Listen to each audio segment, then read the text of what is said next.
ओम गणेशाय नमः। आज 5 अप्रैल 2026 दिन रविवार है। आज विकट संकष्टी चतुर्थी है। हिंदू धर्म ग्रंथों के अनुसार चतुर्थी तिथि भगवान गणेश की तिथि है। प्रत्येक चंद्र मास में 2 चतुर्थी होती है।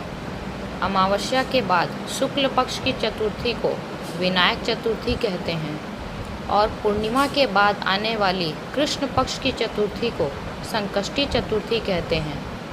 हालांकि संकष्टी चतुर्थी का व्रत प्रत्येक मास में होता है, किंतु सर्वाधिक मुख्य संकष्टी चतुर्थी पूर्णिमांत पंचांग के अनुसार माघ मास तथा अमांत पंचांग के अनुसार पौष मास में पड़ती है। संकष्टी चतुर्थी अगर मंगलवार के दिन पड़ती है तो उसे अंगारकी चतुर्थी कहते हैं और यह अत्यंत शुभ मानी जाती है। पश्चिमी एवं दक्षिणी भारत में, विशेष रूप से महाराष्ट्र और तमिलनाडु में संकष्टी चतुर्थी का व्रत अधिक प्रचलित है। आज हम जिस चतुर्थी के विषय में जानेंगे उसे विकट संकष्टी चतुर्थी कहते हैं। अमांत हिंदू पंचांग के अनुसार चैत्र मास तथा पूर्णिमांत पंचांग के अनुसार वैशाख मास की कृष्ण पक्ष की चतुर्थी को विकट संकष्टी के रूप में मनाया जाता है। देवताओं में प्रथम पूजन के अधिकारी मात्र गणपति जी ही हैं। भगवान गणेश के प्रमुख 8 अवतार हैं, जिन्हें संक्षेप में अष्टविनायक कहा जाता है। गणेश के अष्टविनायक स्वरूपों के नाम इस प्रकार हैं। पहला स्वरूप वक्रतुंड, दूसरा स्वरूप एकदंत, तीसरा स्वरूप महोदर, चौथा स्वरूप गजानन, पांचवा लंबोदर, छठा स्वरूप विकट, उनका 7वां स्वरूप है विघ्नराज और 8वां स्वरूप है धूम्रवर्ण। ये भगवान गणेश के 8 रूपों के नाम हैं।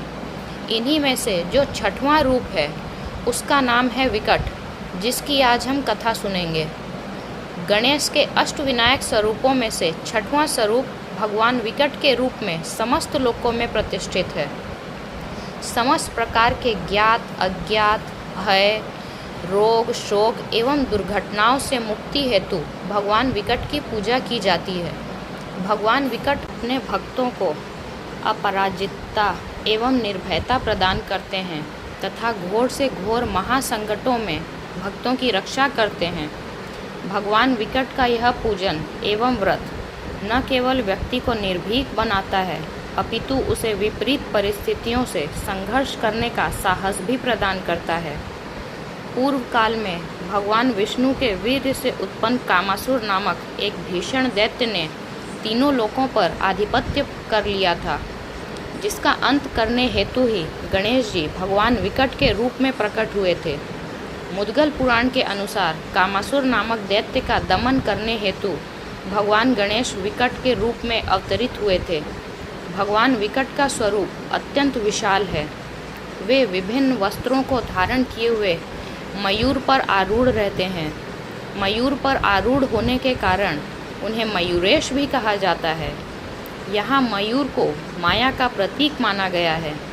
भगवान विकट की गदा के मात्र एक प्रहार से ही कामासुर परास्त हो गया था। अपने प्राणों की रक्षा हेतु उसने भगवान विकट की शरण में जाने का निश्चय किया, जिसके कारण समस्त लोगों को उसके त्रास से मुक्ति प्राप्त हुई।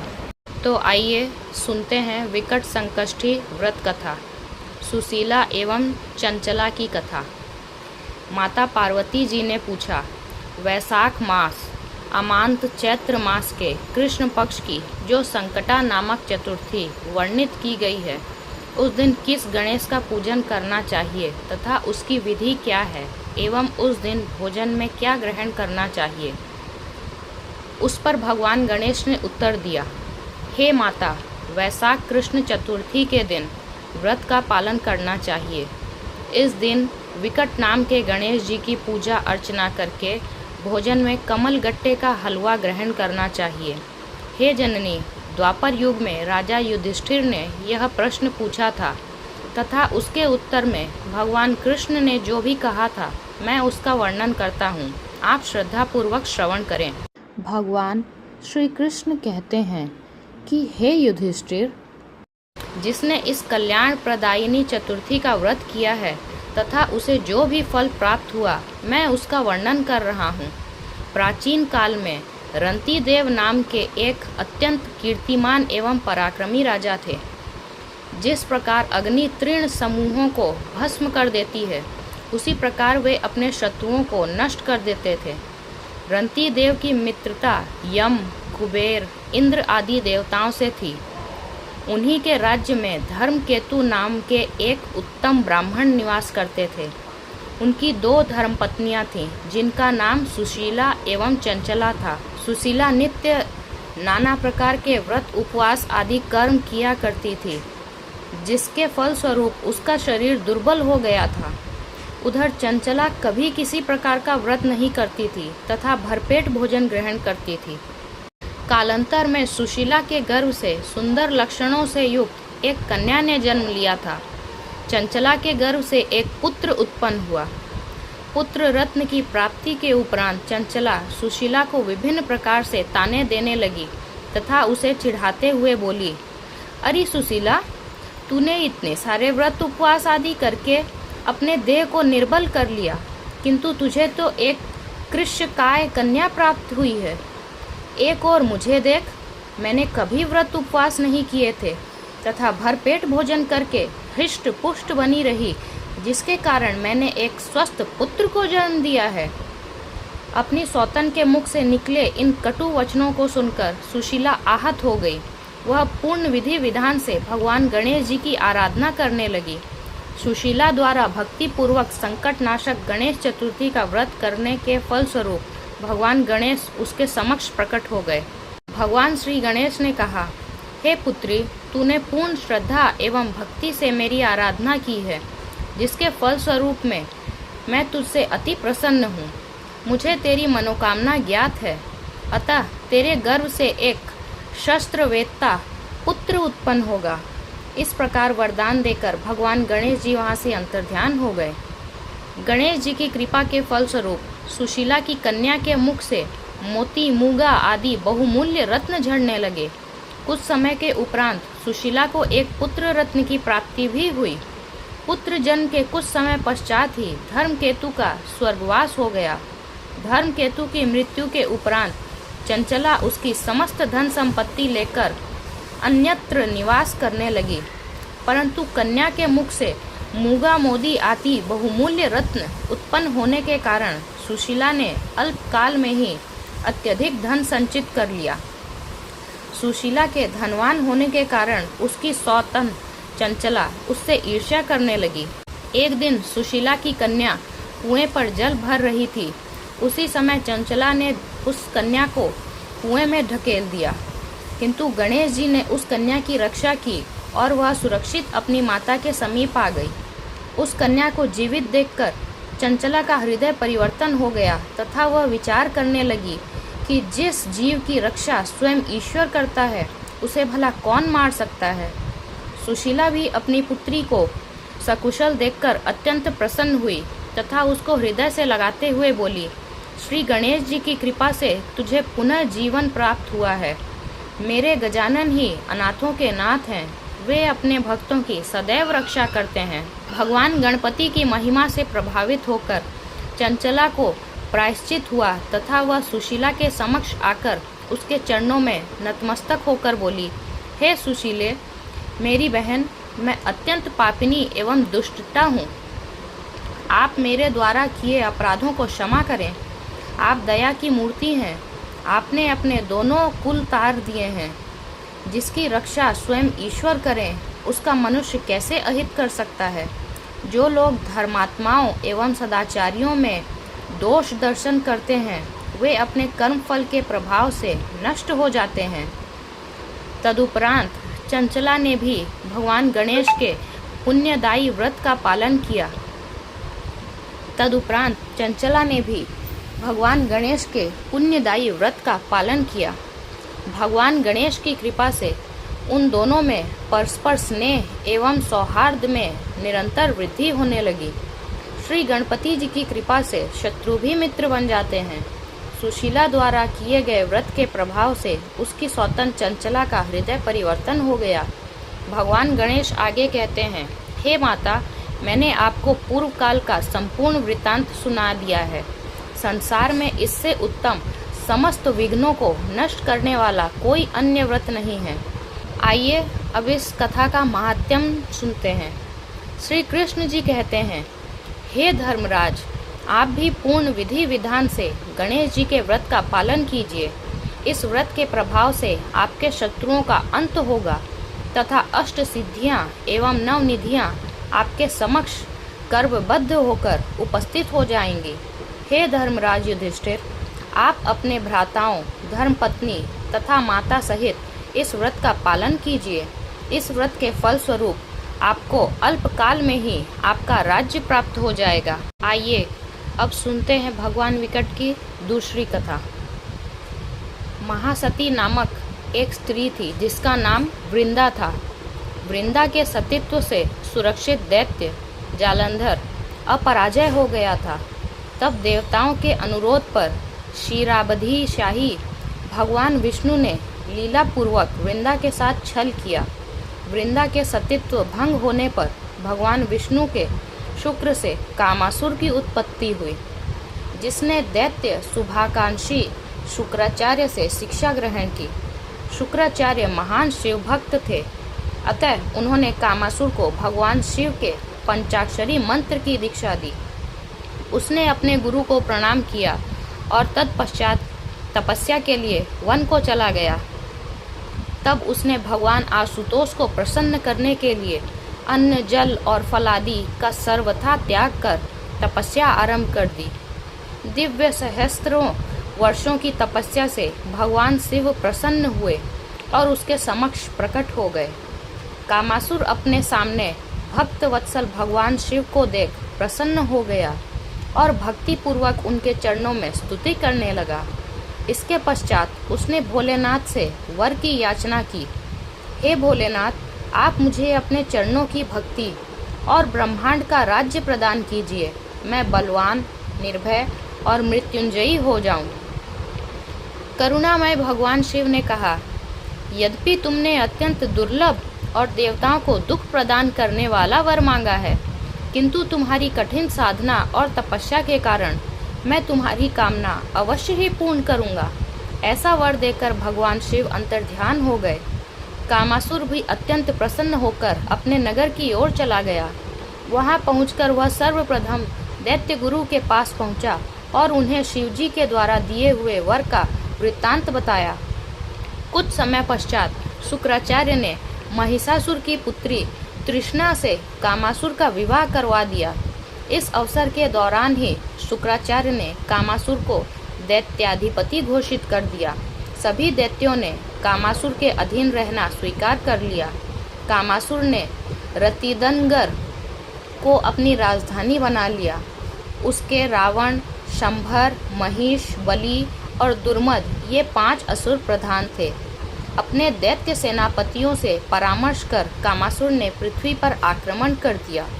उसके तीव्र बाणों से पृथ्वीवासी घायल होकर उसके वशीभूत हो गए। पृथ्वी विजय के पश्चात उसने स्वर्ग पर भी अधिकार कर लिया। देवता भी उसके वश में हो गए।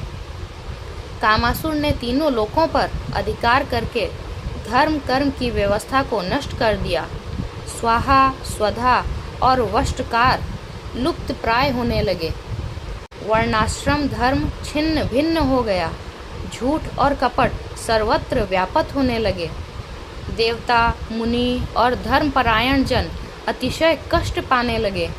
देवताओं ने योगीराज मुद्गल से इस विपत्ति का निवारण पूछा। तब महर्षि मुद्गल ने कहा, आप लोग सिद्ध क्षेत्र मयूरेश में जाकर तपस्या करें, जिससे प्रसन्न होकर विघ्नहर्ता गणपति स्वयं प्रकट होकर आप सबके संकटों का निवारण करेंगे। सभी देवताओं ने एकाक्षरी विधान से भगवान गणेश की उपासना की। इससे प्रसन्न होकर पाश अड़कुशधारी मयूर वाहन महाविकट गजानन भगवान प्रकट हुए।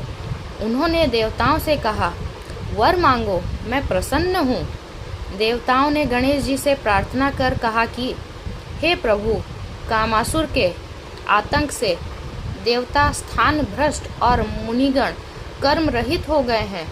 आप हमारी रक्षा कीजिए। देवताओं की प्रार्थना पर भगवान गणेश ने देवताओं को वचन दिया कि वे कामासुर को पराजित करेंगे। इससे देवताओं में उत्साह का भाव बढ़ा और वे युद्ध के लिए प्रस्थान करने लगे। कामासुर की सेना और देवताओं के मध्य भीषण संग्राम हुआ। इस युद्ध में कामासुर के 2 पुत्र शोषण और दुष्पुर मारे गए।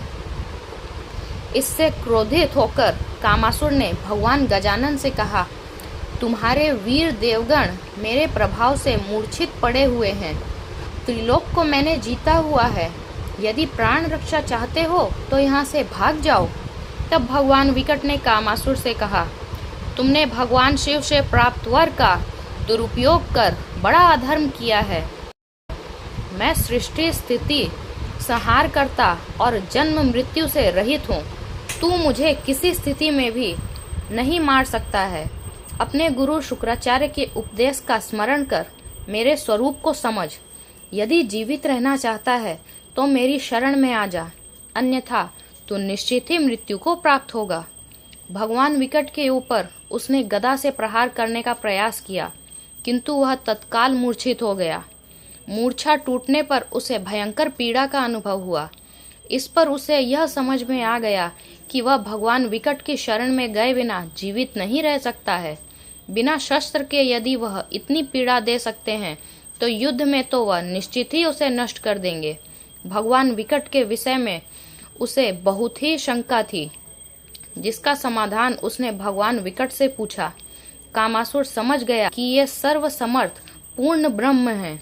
उसने भगवान विकट से क्षमा मांगी और तत्काल ही शांतिपूर्वक जीवन व्यतीत करने को अग्रसर हुआ। देवताओं और मुनियों के संकट का निवारण हुआ और सर्वत्र धर्म प्रधान आचरण होने लगा। इस प्रकार भगवान विकट की दूसरी कथा समाप्त हुई। बोलिए भगवान गजानन गणेश जी की जय। आइए अब गणेश जी की आरती सुनते हैं। जय गणेश जय गणेश जय गणेश देवा, माता जाकी पार्वती पिता महादेवा। जय गणेश जय गणेश जय गणेश देवा, माता जाकी पार्वती पिता महादेवा। एक दंत दयावंत चार भुजाधारी, मस्तक सिंदूर सोहे मूस की सवारी। जय गणेश जय गणेश जय गणेश देवा, माता जाकी पार्वती पिता महादेवा।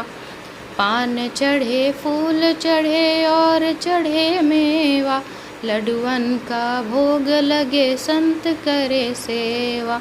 जय गणेश जय गणेश जय गणेश देवा, माता जाकी पार्वती पिता महादेवा।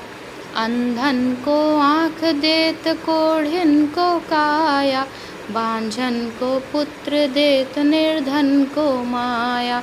जय गणेश जय गणेश जय गणेश देवा, माता जाकी पार्वती पिता महादेवा। सूर श्याम शरण आए सफल कीज सेवा, माता जाकी पार्वती पिता महादेवा। जय गणेश जय गणेश जय गणेश देवा, माता जाकी पार्वती पिता महादेवा। बोलिए गणेश जी महाराज की जय। यदि यह वीडियो आपको अच्छी लगी हो तो कृपया चैनल को लाइक, शेयर और सब्सक्राइब ज़रूर करें और इसी तरह की अच्छी कथाओं और अच्छी जानकारियों के लिए चैनल पे बने रहें। धन्यवाद। राधे राधे।